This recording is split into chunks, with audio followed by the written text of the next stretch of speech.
Hello, in this video I want to show you how to enable or disable aperture on the weapon in Hunt Showdown.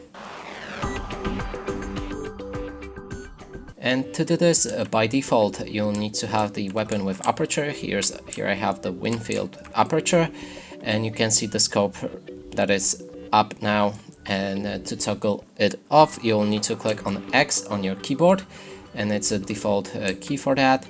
You can click on X again to bring it up, like that.